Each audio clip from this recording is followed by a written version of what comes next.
What's up guys, welcome back to Pat Outdoors. You already know what it is, new bike day. Well, this is definitely a change. This is the first bike I've received that comes in a full metal cage like this.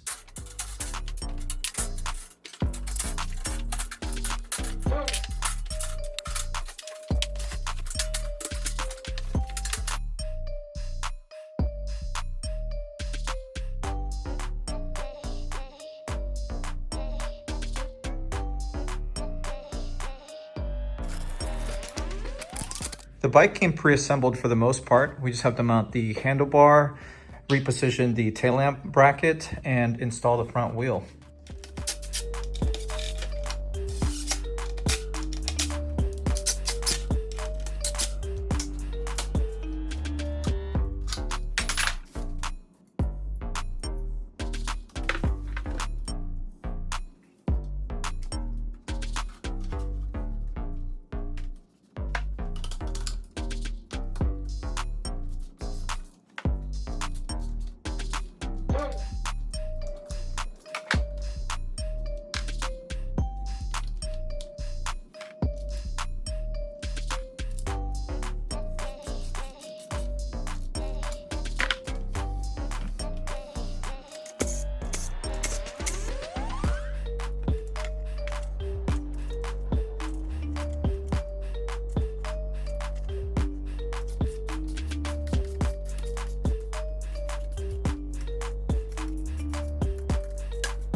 First thing I noticed hopping on this thing is it's tall in comparison to my old Suron or my Talaria or even an MX4. It's like a solid 1-2 inches taller.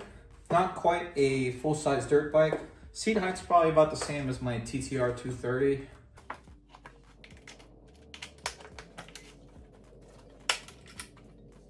This bike came with a 6 amp charger. So it's gonna take quite a while for this thing to fully charge. I'm gonna let this thing charge overnight and then we'll take it out tomorrow.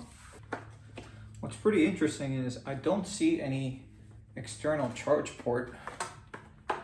So it seems like we're gonna have to take the seat off in order to charge this every time.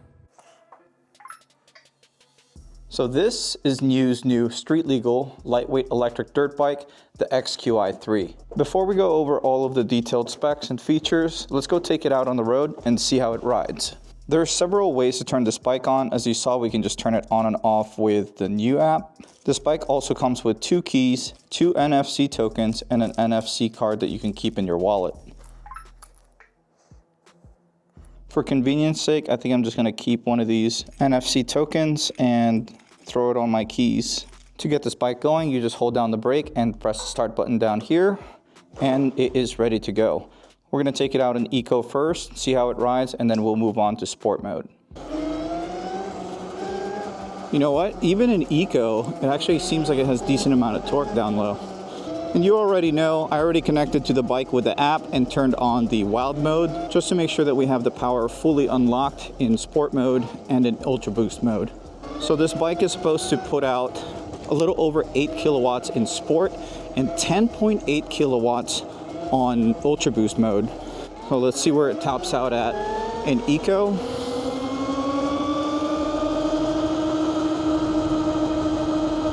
So the speedo shows 29 miles per hour and it shows 28 on GPS. Let's switch over to race mode and see what it does.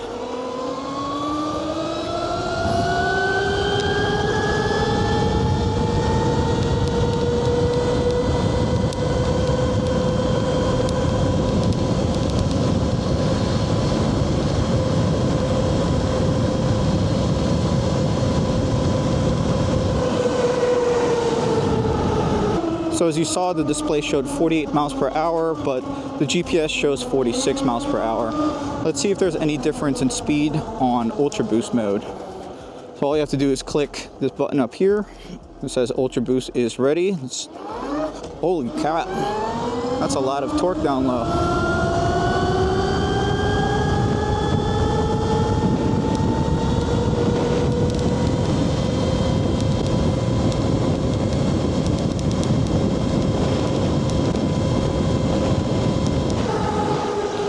So it doesn't seem to show any difference in top speed, but there's definitely a big difference in torque. Let's try that again. Turn on Ultra Boost.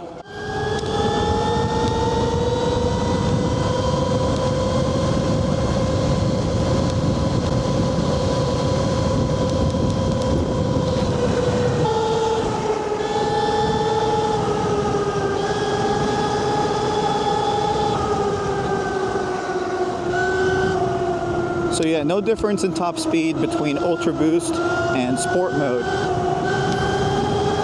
But there's definitely a big difference in lower end torque. The 0 to 46 is much faster in Ultra Boost mode.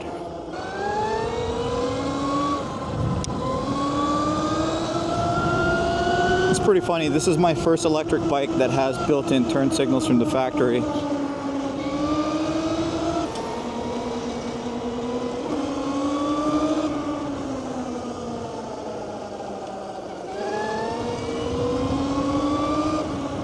My first impressions, this thing rides really smooth. Suspension seems really soft, and I can definitely see myself riding this long distances, so I'm glad this is my one street legal electric dirt bike. But I don't want to suck up too much battery because we are going to be taking this out later on today for some off-road testing. Again, this is NIU XQi3, which is their street legal electric dirt bike. I don't know if I would put it in the same class as the lightweight electric dirt bikes like the Suron Light BX, Roar Mantis X, Talaria Triple X. This just seems noticeably bigger. As you can see, the seat height is significantly higher than those type of bikes, maybe a solid inch or two. They call it street legal because you do have the ability to register this. Like, I'm probably going to register this at my local DMV as a moped, just so I can have that one bike that I can keep on the back of my SUV when I'm traveling, take it to different cities, have a plate on it so nobody can say anything to me when I'm exploring. It's got an LED headlight with a high beam that you're able to turn on and off. I don't think you can turn off the low beam though. It's got a horn. It's got built-in turn signals. This bike makes a lot of noises. Like, it likes to talk to you whenever you're switching modes and whenever you're pressing any button on the handlebar. So it's kind of satisfying in a way. They have the LED tail lamp mounted up here and the turn signals down here with the license plate bracket. I think it's actually good that they separated it because not everybody is going to be getting this bike to register it for street use. Like, we're actually about to take this thing out on some trails in a few hours, so I'm likely going to be taking this off and making some changes. I think in the future I might actually make a bracket to relocate the turn signals and the license plate holder up here. I see a lot of different mounting points available, so I might just make a small bracket to relocate it. I think it'll look a lot sleeker. So this bike weighs in at 167 pounds, which is certainly on the heavier side for a lightweight electric bike, but this thing is packed with a lot more features. Obviously, there's a lot more going on here in the cockpit in comparison to all of our other bikes. Still pick the front wheel up pretty easily, or at least at lower speeds. But I'm not gonna loop this bike before I even have 5 miles on it, so let's head back, load this thing in the back of the SUV, and head out west.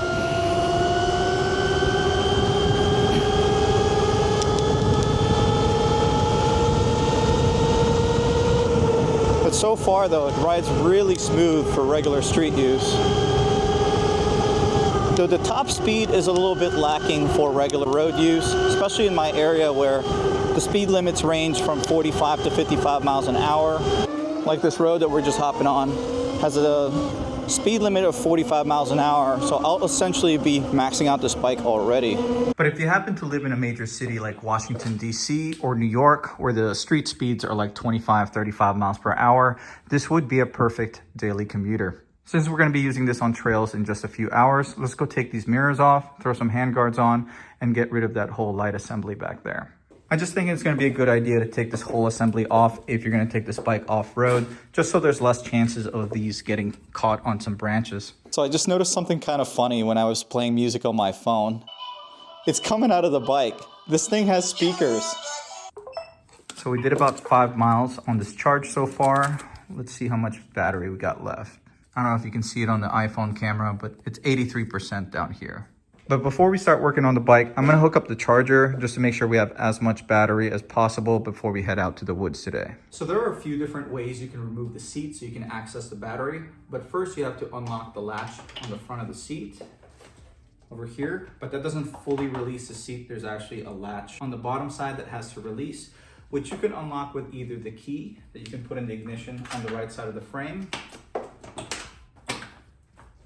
or you can unlock it using the NIU app on your phone, but I'm using mine to record right now. You can also press this button up here, which unlatches it. From here, you unlatch this buckle.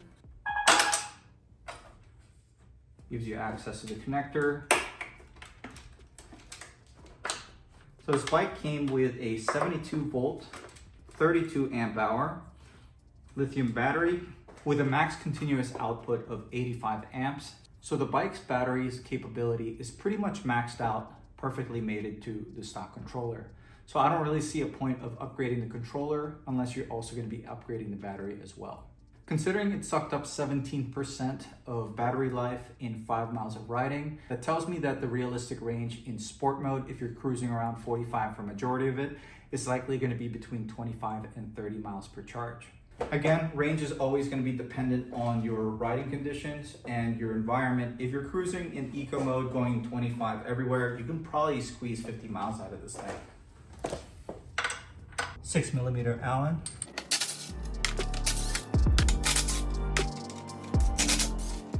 Gotta be careful when you're taking this off though. There is obviously a wiring harness that's connected to the turn signals. So we're gonna have to trace that and see where it unplugs. Here's that harness I was referring to. Seems like it goes under the axle. You just have to bend these tabs out of the way to unsecure it so you can pull it out. Seems like it goes under the battery area. So I was actually able to find the plugs. It actually sits right above the motor. They look like this. There are 3 wires that you need to unplug from each other. So do not unplug this one bigger connector. That's actually for the kickstand. So here are what the 3 plugs look like. And then just make sure that you have all the connectors tucked away in that loop away from the motor. Yep, definitely looks a lot better without it. And it probably saves a few pounds too. 4.3 pounds to be exact. This bike also has this emergency kill switch feature, which you can add a lanyard and I guess you can attach it to your arm. So similar to a jet ski or a snowmobile, if you fall off, the bike doesn't just keep going.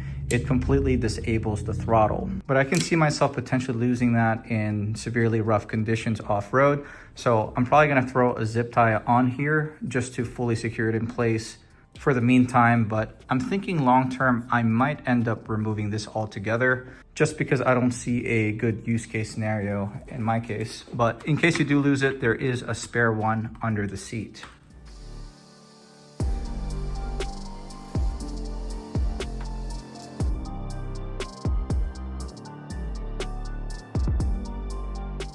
You know, I was gonna throw on a set of these handguards before we go out, but I'm actually not a big fan of the hardware that it came with. So I'm just gonna take the mirrors off.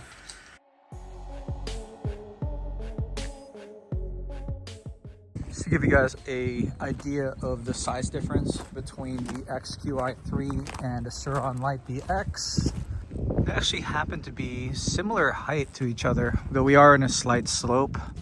When I'm sitting on both bikes though, the XQ does feel at least an inch higher. You can see they actually have the same exact wheels on them. Brake caliper seems to be about the same. Pretty much just gonna be sticking on sport mode for majority of the day, since Eco's not gonna have much power to push this thing through the dirt. You wanna go first, how do you want me to go? I don't know where to go. All right, I'm going. I would probably consider this bike a 72 volt street legal dual sport.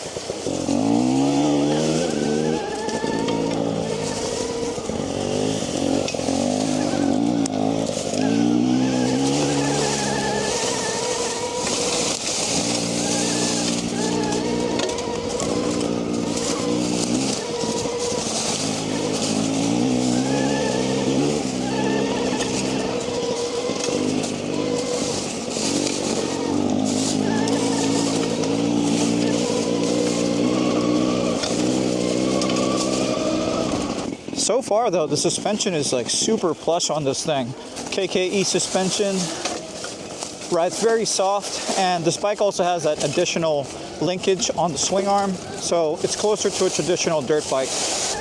Something I notice about this bike though, riding off-road, and when I'm standing on the pegs, is the handlebar height seems to be a little bit low in comparison to the seat height. I find myself kind of leaning forward to get a good balance. I'll probably get a handlebar with more of a rise on it.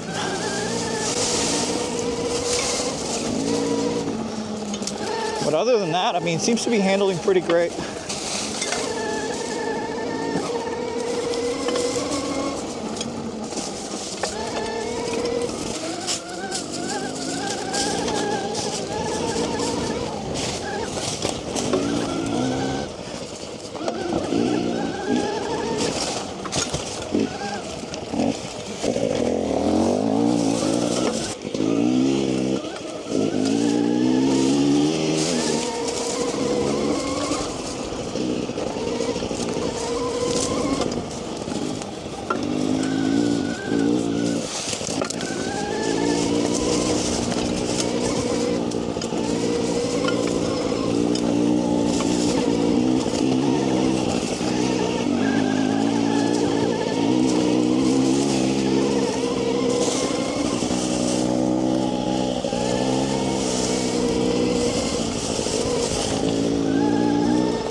I mean, so far it rides pretty smooth. The suspension's like super soft, and the 19-inch front and rear wheels definitely a lot smoother in this type of terrain versus like my Talaria that has 17-inch wheels on there.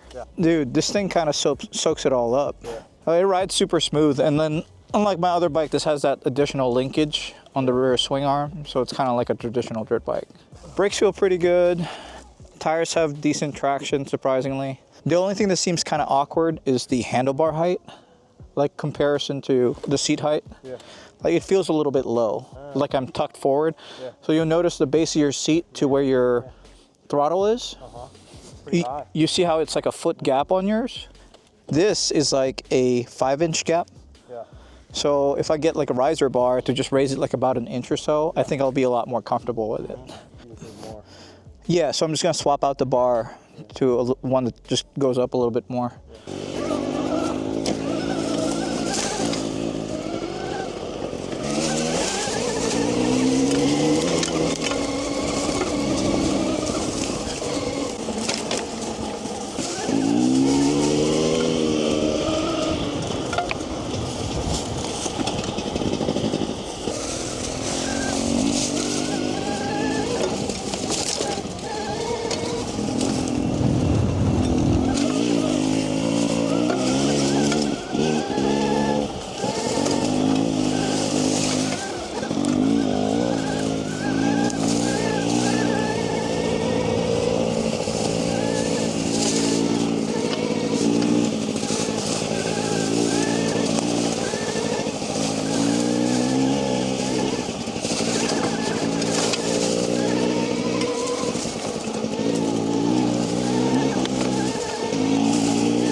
All right, we are down to 72% battery.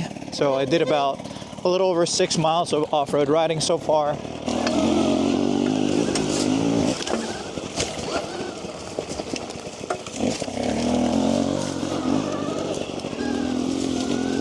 Holy shit.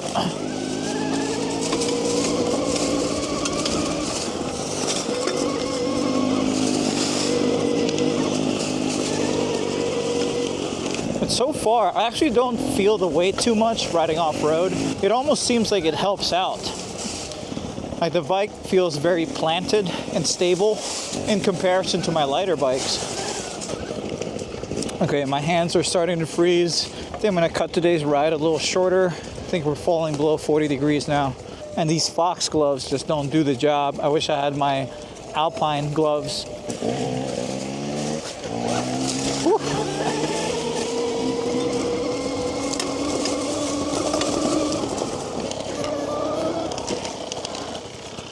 My hands are starting to freeze.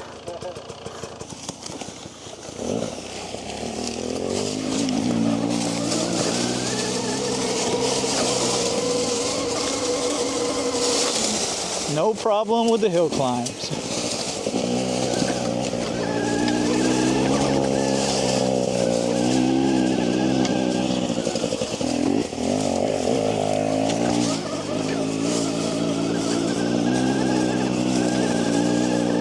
Yeah, it is definitely a nice change having 19-inch wheel set versus the 17s.